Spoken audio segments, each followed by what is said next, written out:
Hello and welcome to Shivani sentry. आज से हम स्टार्ट करेंगे क्लास 11th केमिस्ट्री का chapter number 2 that is structure of atom. इस वीडियो में हम कवर करेंगे सब एटॉमिक पार्टिकल की डिस्कवरी, जिसमें से हम देखेंगे इलेक्ट्रॉन की डिस्कवरी और charge to mass ratio. Right, so let's begin with our first topic, introduction to the concept of atom. सबसे पहले जो वर्ड एटम है ये ओरिजिनेट कहाँ से हुआ? ठीक है, अब ये 400 बीसी के अराउंड हमारे जो अर्ली इंडियन और ग्रीक फिलोसोफर्स थे उनने ये वर्ड दिया एटम। अच्छा, हमने पिछले चैप्टर में देखा था कि आचार्य कनाड ने हमारे इंडिया के उनने परमाणु वर्ड दिया था। परमाणु वर्ड किसके लिए? छोटे से पार्टिकल के लिए जो इनडिविजिबल है और इनडिस्ट्रक्टेबल है, मतलब जिसे तोड़ भी नहीं सकते और जिसे डिवाइड भी नहीं कर सकते। ठीक है, अब क्या हुआ, परमाणु वर्ड तो हमने इंडिया हिंदी के हिसाब से दिया था, बट एक्चुअल में क्या बोलते हैं इसको? इंग्लिश में एटम बोलते हैं। ठीक है, एटम कहाँ से आया? एक ग्रीक वर्ड से आया, एटोमियो। एटोमियो का मतलब क्या है? अनकटेबल, मतलब जिसे काट नहीं सकते हैं। ठीक है, और ये एक थ्योरेटिकल वर्ड था, मतलब इसका अभी तक कोई एक्सपेरिमेंटल प्रूफ नहीं हुआ था। ठीक है, उसके बाद फिर कौन आए? डाल्टन आए। डाल्टन ने अपनी एक बहुत ही अच्छी सी एटॉमिक थ्योरी दी, जिसमें ने क्या बताया कि सबसे छोटा पार्टिकल जिससे मैटर बना हुआ, ये सारी दुनिया किससे बनी है? मैटर से बनी है। पर मैटर किससे बना है? सबसे छोटे पार्टिकल से। और उस छोटे पार्टिकल को उन्होंने क्या नाम दे दिया? एटम नाम दे दिया। ठीक है, और उन्होंने बताया कि जो एटम है इसको आप डिवाइड नहीं कर सकते हो। ठीक है, और इसे आप डिस्ट्रॉय मतलब खत्म भी नहीं कर सकते हो। राइट, अब इनने जो थ्योरी दी थी जो हम पहले पढ़ चुके हैं ऑलरेडी, उसमें उस थ्योरी ने बहुत अच्छी तरह से जितने भी लॉज हैं केमिकल कॉम्बिनेशन के, जो चैप्टर नंबर 1 में है, वो सारे लॉज इस थ्योरी ने बता दिए हैं। राइट, लेकिन अब जो भी थ्योरी आती है साइंस में, उसमें कुछ ना कुछ लिमिटेशंस रह जाती है। मतलब जरूरी नहीं है कि एक चीज सारी चीजों को एक्सप्लेन कर पाए। ठीक है, तो इनकी थ्योरी की भी कुछ लिमिटेशंस थी, जैसे कि अगर दो ग्लास को रब करें आपस में या इबोनाइट को रब करें आपस में, तो क्या होगा? वो इलेक्ट्रिकल चार्ज को जनरेट करते हैं। जैसे कि आप अपने हैंड्स को रब करेंगे तो क्या होगा? आपके हाथ थोड़ी देर बाद वार्म हो जाएंगे, मतलब एनर्जी रिलीज होगी in the form of heat. ठीक है, तो ये जो चीज थी, ये डाल्टन अपनी थ्योरी में नहीं एक्सप्लेन कर पाए थे। तो अब कोई दूसरी चीज आने की जरूरत थी। तो क्या आया, जब 19th सेंचुरी खत्म हो रही थी और 20th सेंचुरी स्टार्ट हो रही थी, उस टाइम पे क्या हुआ, साइंटिस्ट ने ना बहुत सारे एक्सपेरिमेंट्स किए। ठीक है, और उनको कुछ ऐसे ऑब्जर्वेशन मिले जिसने डाल्टन की थ्योरी को भी चैलेंज कर दिया। मतलब डाल्टन ने जो बताया था ना, एटम सबसे छोटा पार्टिकल है, इससे छोटा कुछ भी नहीं है दुनिया में, तो उसको चैलेंज किया। इसका मतलब एटम से भी छोटा कोई पार्टिकल होता है, ये एक्सपेरिमेंट्स के थ्रू हमें पता चला। ठीक है, तो क्या हुआ, अब डाल्टन के एरा का धीरे धीरे धीरे से डिपार्चर होता गया, अब नई चीजें आती गई। ठीक है, तो इन नई चीज को क्या बोला गया? सब एटॉमिक पार्टिकल्स। ठीक है, एटम के अंदर जो पार्टिकल है, जैसे हेडिंग होती है, उसके नीचे सब हेडिंग होती है। राइट, और फिर बॉडी होती है। तो जैसे एटम है, एटम के अंदर जो पार्टिकल है उसको सब एटॉमिक पार्टिकल बोल दिया गया। राइट, तो अब क्या हुआ, बहुत सारे एक्सपेरिमेंट्स हुए, उनने ग्लास ट्यूब का यूज किया। एक्सपेरिमेंट्स में साइंटिस्ट ने क्या किया, एक बड़ी सी ग्लास ट्यूब ली और उसमें से सारी एयर निकाल दी। ठीक है, और फिर उसमें गैसेस पास की, तो उन्हें कुछ कुछ ऑब्जर्वेशंस दिखे जो हम आगे पढ़ने वाले हैं। ठीक है, अब इस एक्सपेरिमेंट से पता है चला कि इनडिविजिबल तो नहीं है एटम, इसको हम इजीली डिवाइड कर सकते हैं। मतलब इतना इजीली नहीं, एक्सपेरिमेंट्स के थ्रू हम डिवाइड कर सकते हैं। लेकिन ये थ्योरीज जो आप पढ़ोगे, मतलब जो आप डिस्कवरीज देखोगे, सबसे इंपॉर्टेंट एक आपको फंडामेंटल जो प्रिंसिपल है वो याद रखना है। अब वो प्रिंसिपल क्या है? लाइक चार्जेस, मतलब एक जैसे अगर चार्जेस होंगे, जैसे कि प्लस और प्लस, या फिर मैग्नेट का, मैग्नेट से बहुत खेलते हैं सब बच्चे लोग, नॉर्थ और नॉर्थ पोल को अगर आप पास में लेके आओगे, प्लस या प्लस चार्ज को पास में लेके आओगे, तो क्या करेंगे? आपस में एक दूसरे को धक्का देंगे कि दूर हटो, इनको पास में नहीं आना। ठीक है, आपस में रिपेल करेंगे एक दूसरे को। राइट, अब अगर आपने ऑपोजिट कर दिया, मतलब एक प्लस और एक माइनस, या फिर एक नॉर्थ और एक साउथ, इन पोल्स को या इन चार्जेस को आप पास में लेके आओगे तो ये क्या करेंगे? अट्रैक्ट करेंगे आपस में। ठीक है, तो यही बेसिक प्रिंसिपल है कि जो लाइक चार्जेस हैं, एक जैसे चार्जेस, वो आपस में क्या होते हैं, एक दूसरे को रिपेल करते हैं, और जो अनलाइक चार्जेस हैं, अलग अलग, वो क्या करते हैं, एक दूसरे को अट्रैक्ट करते हैं। क्लियर? इसी प्रिंसिपल के साथ हम आगे इलेक्ट्रॉन की डिस्कवरी देखते हैं। बड़ी ही इंपॉर्टेंट डिस्कवरी है ये,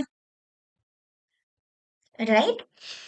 अब सबसे पहले क्या हुआ, माइकल फैराडे माइकल फैराडे ने देखा, उनने हिंट किया कि जो केमिकल चेंजेस होते हैं ना आसपास हमारे, उनमें कुछ स्पार्क होता है, मतलब एक स्पार्क जो है उससे ही केमिकल चेंज हो जा रहा है।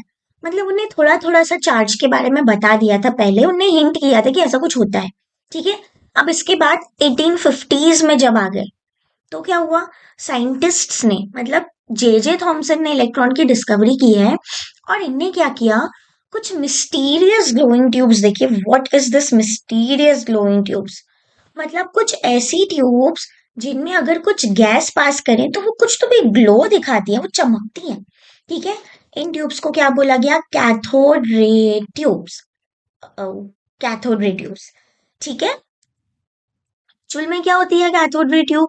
देखो, जैसा कि आपको ये डायग्राम में दिख रहा है, ये एक बड़ी सी ट्यूब दिख रही है आपको, ट्यूबलाइट जैसी। ठीक है। और उसके अंदर क्या है, ये दो इलेक्ट्रोड्स दिख रहे हैं आपको। ठीक है। इलेक्ट्रोड मतलब मेटल के पीसेस, जिन्हें हम कैथोड और एनोड की तरह सेल में यूज करते हैं, वो इलेक्ट्रोड है। एक इलेक्ट्रोड नेगेटिव है, जिसे कैथोड बोल दिया। एक इलेक्ट्रोड क्या है, पॉजिटिवली चार्ज है, उसको क्या बोल दिया, एनोड बोल दिया। अब क्या हुआ, इस ट्यूब को, ये जो दो इलेक्ट्रोड्स है ना, इसको बैटरी से कनेक्ट कर दिया। ये देखो, ये एक हाई वोल्टेज जनरेटर, मतलब बैटरी से कनेक्टेड है। और क्या किया, वैक्यूम पंप, मतलब इस ट्यूब के अंदर जितनी भी गैस थी ना, जितने भी पार्टिकल्स थे, उन सबको क्या कर लिया, निकाल लिया। मतलब पूरे ट्यूब को वैक्यूम कर लिया, नियरली वैक्यूम में कन्वर्ट कर दिया। अब कोई भी अलग अलग फालतू के पार्टिकल्स नहीं है गैस के, हमें जो नहीं चाहिए, राइट? अब क्या किया, इस ट्यूब में ये जो पॉजिटिव साइड है ना, इसके पीछे क्या लगा दिया, एक शीट लगा दी। ठीक है। किस चीज की शीट लगा दी, जिंक ऑक्साइड की। क्यों लगाई, वो देखते हैं अपन। पहले एक्सपेरिमेंट में हुआ क्या, उससे समझ में आएगा शीट क्यों लगाई है। ठीक है। क्या किया, यहाँ जो बैटरी लगी है, इसे हाई वोल्टेज प्रेशर, मतलब लो प्रेशर था, और वोल्टेज क्या था, हाई था। तो एक मिस्टीरियस स्ट्रीम ऑफ पार्टिकल्स पास हुई। मतलब हमने गैस पास की। ठीक है। कहाँ से, ये जो नेगेटिव है ना, यहाँ से पास हो रही है, किसकी तरफ, पॉजिटिव की तरफ पास हो रही है, राइट? तो क्या होगा, अब जो ये पीछे टकरा रहे हैं, तो जब तक यहाँ पे कुछ नहीं है, हमें कोई ग्लो व्लो नहीं दिखेगा। हमें क्या देखना है कि यार यहाँ से नेगेटिव से पॉजिटिव में कोई चीज जा रही है, तो हो क्या रहा है, कैसे दिखे।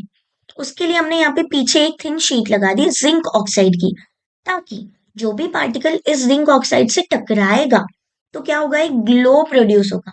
ठीक है। तो हमें पता चलेगा कि हाँ कुछ है, राइट? तो ये पूरा एक्सपेरिमेंटल सेटअप है इलेक्ट्रॉन की डिस्कवरी का। डिस्चार्ज ट्यूब है, दो इलेक्ट्रोड्स हैं, बैटरी से कनेक्टेड है, और क्या कर दिया, पूरा अंदर से वैक्यूम कर दिया। ठीक है। अब क्या हुआ, हाँ, जैसा कि मैंने बताया कि जिंक सल्फाइड की लेयर क्यों लगाई थी, सॉरी, जिंक सल्फाइड, उसकी लेयर क्यों लगाई थी, क्योंकि जो कैथोड रे है, वो खुद में ही ऐसी है, इनविजिबल है। अब आपको पार्टिकल पास होते होते थोड़ी दिख रहे हैं, आपको, आप उसको देखना चाहते हो ना, तो उसके लिए आपने कोटिंग कर दी, पीछे लेयर लगा दी। ठीक है। जिंक सल्फाइड की लेयर लगा दी, राइट? क्या हुआ, जैसे ही कैथोड रे पास हुई ट्यूब के अंदर से, तो क्या दिखा आपको, वो जो जिंक सल्फाइड की लेयर थी ना, उसमें ग्लो दिखने लगा।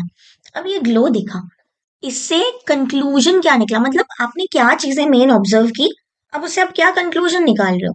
तो सबसे पहली चीज क्या देखी, डायरेक्शन देखी। कैथोड रे जो थी, कैथोड में से जो रेज निकल रही हैं, वो हमेशा कैसे ट्रैवल कर रही हैं, कैथोड से एनोड की तरफ।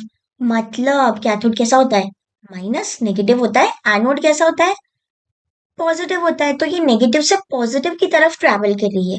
ये एक ऑब्जर्वेशन हमने देखा। उसके बाद विजिबिलिटी, आप इसको अपनी नेकेड आई से नॉर्मल देख पाए क्या, ग्लास ट्यूब में?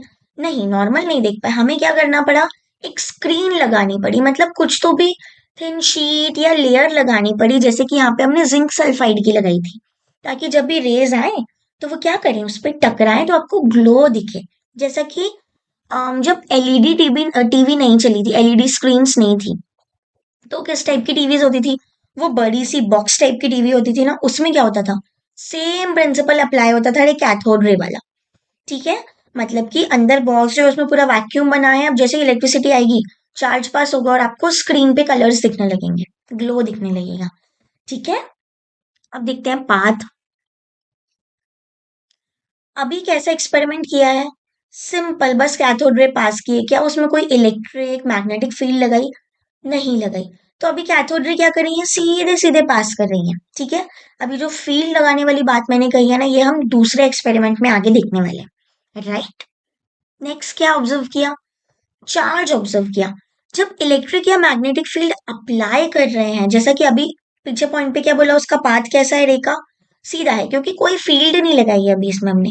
अब हमने क्या किया? इलेक्ट्रिक और मैग्नेटिक फील्ड दोनों बारी बारी से लगाई। तो क्या होगा? जैसे ही फील्ड लगी, तो ये जो रे जा रही है ना, ये बेंड होने लगी, ये मुड़ने लगी एक तरफ। राइट, मतलब इसमें कुछ ना कुछ चार्ज तो होता है।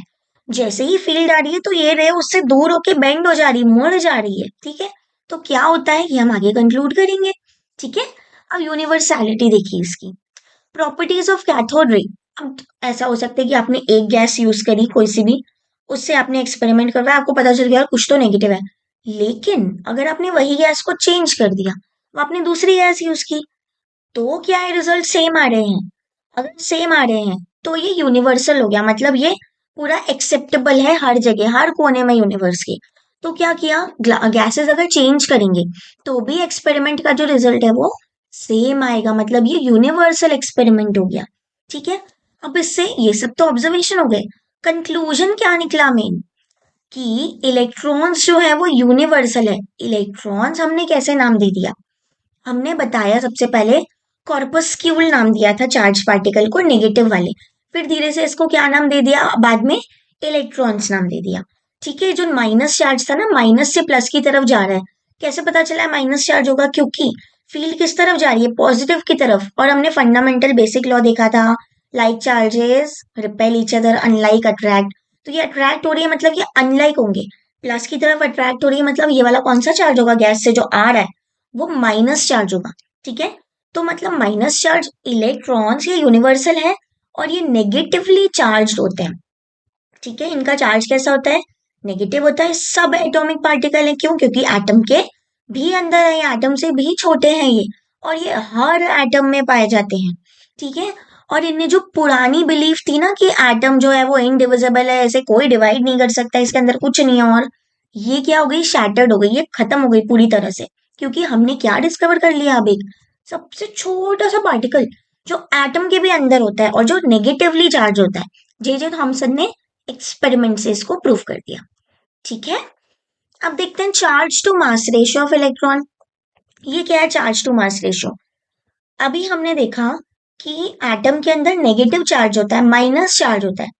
तो वही जो चार्ज है ना, उसका और मास के बीच में क्या रेशियो आ रहा है, क्या फ्रैक्शन आ रहा है, वो हम देखेंगे। वो भी कैसे पता चला? ऐसा ही कैथोड रे वाले एक्सपेरिमेंट से पता चला। हमने ग्लास ट्यूब ली थी ना, यहाँ पे भी क्या किया? देखो बेटा, एक कैथोड रे ट्यूब ली। ठीक है, उसमें ये जो सेटअप दिख रहा है ना आपको, ये रियल वाला सेटअप है। ऐसे ही किया था एक्सपेरिमेंट जे जे थॉमसन ने। ठीक है, इनने क्या किया? अब वो जो कैथोड है, कैथोड से रेज निकलेंगी, गैस निकलेगी, और वो एनोड की तरफ जाएगी, पॉजिटिव की तरफ जाएगी। ये सब ठीक है। अब इनने इलेक्ट्रिक और मैग्नेटिक फील्ड लगा के देखी। ठीक है, जैसा कि हमने पीछे देखा था, अभी तक ये रे कैसे जा रही थी? सीधी जा रही थी। बट इन्हें इलेक्ट्रिक और मैग्नेटिक फील्ड देखी कि यार ये डिफ्लेक्शन हो कैसे रहा है। ठीक है, जब इनने सिर्फ इलेक्ट्रिक फील्ड को ऑन किया, मतलब सिर्फ इलेक्ट्रिक फील्ड लगाई, तो क्या हुआ? ये जो फील्ड गैस सीधी जा रही थी, कैथोड रेस सीधी जा रही थी, वो किस तरफ बेंड हो गई? एक पर्टिकुलर पॉइंट ए पे बेंड हो गई। आपको दिख रहा है यहां से ये रेस सीधी जा रही थी, लेकिन आपने क्या लगा दिया? इलेक्ट्रिक फील्ड लगा दी, तो ये कहाँ पे बेंड हो गई? इस पॉइंट ए की तरफ बेंड हो गई। राइट, क्या करेंगे? हमने इलेक्ट्रिक फील्ड हटा दिया है ना, अब हमने क्या लगाई? मैग्नेटिक फील्ड लगाई। तो जैसे ही मैग्नेटिक फील्ड लगाई, तो ये रेस क्या होने लगी? अब दूसरी तरफ बेंड हो गई, ऑपोजिट साइड बेंड हो गई। ये जो आपको सी दिख रहा है ना, इस तरफ बेंड हो गई रे। ठीक है, अब इनने क्या किया? इनने इन दोनों फील्ड को बैलेंस करने की कोशिश की। ये जो बेंड आ रहा है ना, इसको बैलेंस करके स्ट्रेट लाइन में वापस आ जाए ये रे।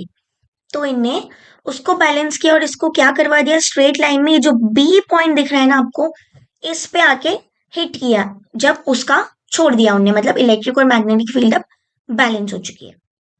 ठीक है, तो थॉमसन ने इस एक्सपेरिमेंट के, मतलब ये बेंडिंग जो हो रही थी ना, इससे इनने क्या रियलाइज किया, क्या इनको पता चला, amount of electric charge on the particle, मतलब पार्टिकल जो है, जो इलेक्ट्रॉन है हमारा, उस पर कितना इलेक्ट्रिकल चार्ज होता होगा। ठीक है, अगर ज्यादा चार्ज है, मोर चार्ज होगा, तो ज्यादा स्ट्रॉन्ग इंटरेक्शन होगा। जितना ज्यादा चार्ज है किसी चीज में, उतना ज्यादा इंटरेक्शन होगा, उतनी ज्यादा बेंडिंग हो जाएगी जो वो रेज आ रही थी उसकी। ठीक है, इन्हें ये पता लगाया। दूसरी चीज क्या पता लगाई, मास ऑफ पार्टिकल। अगर पार्टिकल का मास कम है तो वो इजीली डिफ्लेक्ट हो जाएगा, मतलब कोई हल्की फुल्की चीज है उसे इधर से उधर हटाना बड़ा इजी होगा, पर अगर कोई भारी भरकम चीज है उसे इधर से उधर हटाना डिफिकल्ट हो जाएगा। ठीक है, तो ये चीज इनने लगाई चार्ज के लिए। जितना हल्का होगा पार्टिकल उतना जल्दी इजीली वो इधर से उधर डिफ्लेक्ट हो जाएगा। ठीक है, उसके बाद इनने क्या पता लगाई, स्ट्रेंथ पता लगाई इलेक्ट्रिक और मैग्नेटिक फील्ड की। मतलब जितनी स्ट्रॉन्ग फील्ड होगी, जितनी ज्यादा फील्ड होगी, उतनी ज्यादा बेंडिंग होगी पार्टिकल की। ये तो ऑब्वियस सी बात है, जितना फोर्सफुली आप किसी चीज को धक्का लगाओगे उतनी जल्दी वो आगे बढ़ेगी। अब आपने कम फोर्स से धक्का लगाया तो क्या होगा, वो आगे नहीं बढ़ेगी। सेम यहाँ पे अप्लाई होता है फील्ड के लिए, आपके इलेक्ट्रिक और मैग्नेटिक। तो ये सारे तो इनने क्या किए, ऑब्जर्वेशन, इनको रियलाइज हुआ कि हाँ ये सारी चीजें होती हैं। अब रिजल्ट क्या दिया, चार्ज टू मास रेशियो इनने कैलकुलेट किया। प्रिसाइजली इनने क्या कर दिया, दोनों फील्ड को बैलेंस कर दिया, एक स्ट्रेट लाइन पे ले आए। और फिर इनने पता लगाया कि E बाय एम का रेशियो क्या आता है, ये आता है। ये नंबर जब भी कैलकुलेशन करना रहता है तो दे दिया जाता है, बट अब अगर आप याद कर लो तो और ज्यादा अच्छा है। हो सकता है कभी कभी किसी क्वेश्चन में नहीं भी दिया गया हो, आपसे रेशियो ही पूछ लिया गया हो एमसीक्यू में। ठीक है, तो अब ये रेशियो देख के हमें समझ में क्या आ रहा है, चार्ज ई मतलब चार्ज, एम मतलब एम ई मतलब इलेक्ट्रॉन का ही मास, इलेक्ट्रॉन का ही चार्ज ऊपर, राइट, कूलम पर केजी में आ गया ये। इससे पता चल रहा है इलेक्ट्रॉन कितना छोटा है, मतलब एटम से भी छोटा है, लेकिन इसका चार्ज कितना ज्यादा है।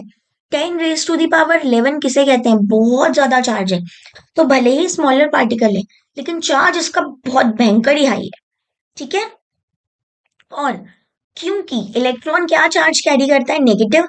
हमने देखा ना माइनस से प्लस की तरफ जा रहा है वो, तो मतलब वो ऑब्वियसली नेगेटिव होगा। तो हमने उसको किससे डिनोट किया, ई माइनस, मतलब माइनस ई, हमने माइनस से इलेक्ट्रॉन को डिनोट कर दिया। वहीं प्रोटॉन आता है तो किससे डिनोट करते हैं, प्लस से डिनोट करते हैं।